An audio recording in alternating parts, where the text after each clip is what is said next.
রাধে রাধে বন্ধুরা, কেমন আছো সবাই? আশা করছি সবাই অনেক ভালো আছো, সুস্থ আছো। আমরাও ভালো আছি। আজ হলো সোমবার, হয়তো এখন সকাল ওই তো 11টা কি 11:30টার মতো হয়তো বাজে। তো ঠিক মনে নেই কয়টা বাজে আর কি বাজছিল।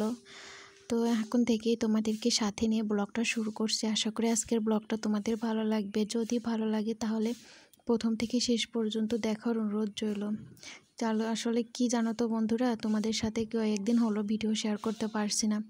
তো আবার কয়েকদিন ভিডিও শেয়ার করতে পারছি না, তার কারণ অনেক অনেক অনেক ব্যস্ত। বাড়িতে মানুষজন থাকলে আর কি, মানে ওই যে ভিডিও তো সেভাবে করতে পারি না, আর ভিডিও করলেও এডিট করার একটুও সময় পায় না। আর কি বলবো, মানে বাড়ির বউ হলে যা হয় আর কি, সংসারের সমস্ত কাজকর্ম করতে হয়। হয়তো রান্নাটা প্রতিদিনই আর কি করতে হয় না, রান্নাটা মাই বেশি করে, আমিও করি, কিন্তু মাই আর কি রান্নাটা বেশি করে। কিন্তু রান্নার সমস্ত জোগাড় করে দেওয়া সেগুলো, আর সংসারে তো একটা দুটো কাজ থাকে না, প্রচুর প্রচুর কাজ থাকে। আর মানুষ আসলে তো আরও বেশি, দিনে যে কতবার থালা বাসন দিতে হয় তোমাদের কি বলবো, 5-6 বার, কোনো দিন 7-8বারও হয়ে যায় থালা বাসন ধোয়া। ওই যে এখন একজন খাচ্ছে, ধুয়ে ফেলছি, আবার একজন খাচ্ছে, তো আবার ওই যে থালা বাসনের জড়ো করে রেখে দেবো, সেটাও কিন্তু ভালো লাগে না। আর তার সাথে তো অনেক কাজ থাকে, সবটাও তো ভিডিও করা যায় না বলো। ওইভাবে ক্যামেরা নিয়ে ছোটাছুটি করে ভিডিও করা, সেটাও করা যায় না। তো এই জন্য সেভাবে ভিডিও করতে পারিনি। সেভাবে কি শেয়ার করবো, টুকটাক একটু মানে টুকটাক করে একটু ভিডিও করেছি, সেটা আর কি তোমাদের সাথে শেয়ার করছি। তাও তো রেগুলার তোমাদের সাথে ভিডিও দিতেই পারলাম না, মাঝখানে অনেক দিন গ্যাপ পড়েই গেল। ভাবি যে গ্যাপ দেবো না, তারপরও যে কীভাবে গ্যাপ পড়ে যায় বুঝতেই পারি না। আসলে কি বলো তো, ভিডিও তো যতটুকুই হোক করে রাখি, কিন্তু ওই যে এডিট করে ভয়েস দেওয়া, এই সময়টুকুই আর কি হয় না। এই জন্যই আর কি মাঝখানে অনেক দিন গ্যাপ পড়ে গেছে বন্ধুরা। তো তোমরা প্লিজ আমার পাশে থেকো, আমাকে সাপোর্ট করো, যাতে সামনের দিকে এগিয়ে যেতে পারি, এই আশাটাই তোমাদের কাছে করি। তো দেখো কত থালা বাসন নিয়ে বসে পড়েছে। এগুলো সকালে তো একবার থালা বাসন মাজা হয়েছে, তো তারপর সকালের খাওয়া দাওয়ার পরে একবার মাজা হয়েছে। আবার দেখো এখন কতগুলো বাসন মেজে নিচ্ছি। প্রতিদিন 3-4 বার করে, মানে 5-6 বার করে বাসন মাজতে হয়, এমন এত এত করে বাসন পড়ে প্রতিদিনই, কিন্তু এমনটাই বাসন মাজতে হয়। তো বাসন মাজে নিয়ে তা সকাল সকালে আর কি বাসি কাজ সেরে আর কি স্নান করে নিয়েছিলাম, নিয়ে তো সকালের খাওয়া দাওয়া করতে করতে 11টা 11:30 বেজে গেছে। তো তারপরে যে বাসন মেজে এখন রান্নাঘরটা পরিষ্কার করে নিচ্ছি। আর বাড়িতে মিস্ত্রি কাজ করছে, এই জন্য আরও দেরি। তো বন্ধুরা, তোমরা ভিডিওতে একটু শব্দ শুনতে পাবে, কারণ যে ছাদে কাজ করছে, তো এই জন্য ছাদের ওই শব্দ হচ্ছে। তো ওইভাবে একটু ম্যানেজ করে নিও।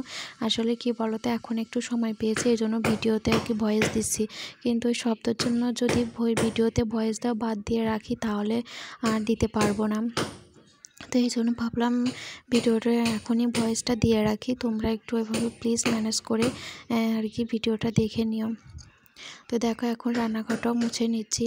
এখন অনেক এতটা গরম পড়ছে, কি বলবো, প্রচণ্ড প্রচণ্ড গরম পড়ছে, প্রচণ্ড রোদ্দুর উঠছে, আর খুব গরম, মানে 2-3 দিন হলো আবার খুব গরম পড়ছে।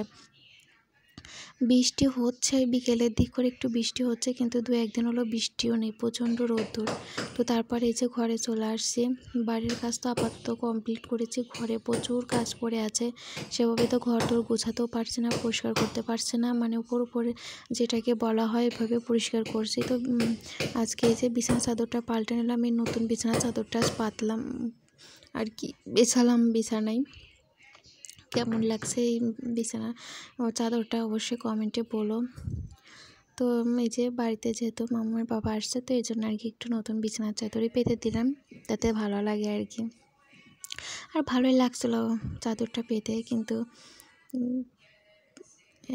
আজকে আর কি ভালো করে যে সব দিকটা টান টান করে নিলাম। আর যেমন মামা শোনা এভাবে ক্যামেরার সামনে গুরু গুরু করে বেড়াচ্ছে, তো মামা বলছে খুব ভালো লাগছে মা এটা পেতে। তো এখন এই যে বালিশের কাভারগুলো পরিয়ে নেব।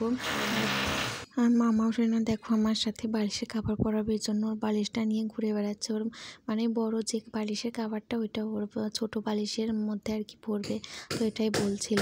তাই আমি বললাম মা ওটার ভিতর হবে না, ওটা তোমার তো বালিশের কাভার দেয়াই আছে, ওটা তোমাকে পরতে হবে না। এই যে দেখো আবার বলছে মা দাও আমি সুন্দর করে বালিশগুলো গুছিয়ে রাখি। তো যখনই আমি কাজ করি ঘরের বলে মা দাও আমি তোমার সমস্ত কাজ করে দিই, আমার কাছে দাও আমি করে দিই। তো আমার খুব ভালোই লাগে। তো খুব মানে হ্যাঁ বলি যেটা তখন আর কি যেটা বলি সেটা আর কি শোনে। তো বলি মা এটা করো সেটা করো, সেটা আর কি শোনে। তো এই যে দেখো বিছানার চাদরটা সুন্দর করে পেতে গুছিয়ে নিয়েছি, কেমন লাগছে অবশ্যই কমেন্টে জানিও। তো তারপর এখন এই যে কিছু জামা কাপড় ছিল সেগুলো ভাঁজ করতে বসে পড়েছি। এগুলোই দুদিনের জামা কাপড়, 2 দিনে আর কি ভাঁজ করা হয়নি, ওইভাবেই রেখে দিয়েছিলাম। ওই সময় সুযোগ বুঝে আর কি কাজগুলো করতে হয়, যখন আর কি সময় পাই তখন আর কি এই কাজগুলো করি। তো এই যে দেখো আমার মাম্মামও চলে আসছে আমার সাথে কাজ করতে। তোমরা তো দেখোই সবসময় আমি যখনই যেই কাজটাই করবো আমার সাথে এভাবেই মানে কাজ করার জন্য আর কি ঘুরে বেড়াই।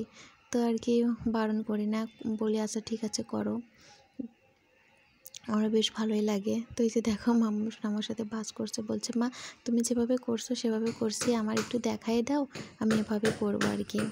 তেমনটাই করে, আমারও বেশ ভালোই লাগে। আর ছোটো বাচ্চারা যদি কিছু করতে চায় তাদেরকে এভাবে বারণ করাটা ঠিক না, মানে যা করতে চায় ওদেরকে করতে দেওয়া উচিত, যাতে ছোটো থেকে কিছু করার প্রতি মানে আগ্রহটা আর কি থাকে।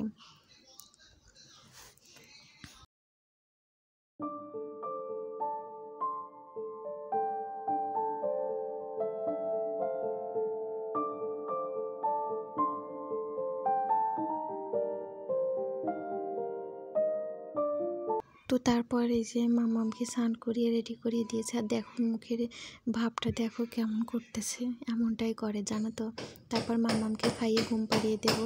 তো মাম্মামকে খাইয়ে ঘুম পাড়িয়ে দিয়েছিলাম, তারপর যে বিকেলের দিকে রেডি হয়ে নিয়েছি, মাম্মামও ঘুম থেকে উঠে পড়ছে, ওকেও রেডি করে দিয়েছি। এখন এই যে আমাদের পাশে আর কি একটা বাড়িতে অন্নপ্রাশনেও মানে নেমন্তন্ন আর কি, তো সেখানেই যাচ্ছি আমরা সবাই একসাথে যাচ্ছি, মাম্মা মামামের বাবা, তারপরে ছোদ্দা বাবা, মানে শ্বশুরমশাই শাশুড়ি মা, সবাই একসাথে যে কীর্তন হচ্ছে। তো এখানে কীর্তন দিয়ে আর কি ভোগ দিয়ে সেই প্রসাদ আর কি মানে প্রসাদ মুখে দেওয়া হয়েছে আর কি, নিরামিষভাবে আর কি অনুষ্ঠানটা হয়েছে। আর এখানে যে কীর্তন হচ্ছে সবাই কীর্তন করতেছে, তো একটু দাঁড়িয়ে দাঁড়িয়ে কীর্তন আমি দেখছিলাম আর তোমাদেরকেও আর কি দেখাচ্ছিলাম। তো এই ফার্স্ট টাইম আর কি এরকম অনুষ্ঠান দেখলাম আর কি, যে মানে অন্নপ্রাশন অনুষ্ঠানে এভাবে কীর্তন দিয়ে ভোগ দিয়ে আর কি অনুষ্ঠানটা করা হয়। তো আগে কখনো এভাবে দেখা হয়নি, তো এই ফার্স্ট টাইম আর কি দেখলাম, এই জন্য তোমাদের সাথেও একটু শেয়ার করলাম। ভালোই লাগছিল নিরামিষ খাবার দাবার। তো এখন এই যে এখানে আরতি করছে, তো একটু পরে আমরা আর কি খেতে বসবো। তো এখানে যে খেতে বসে পড়েছি আমরা সবাই। তো ভিডিওটা এখানেই শেষ করছি।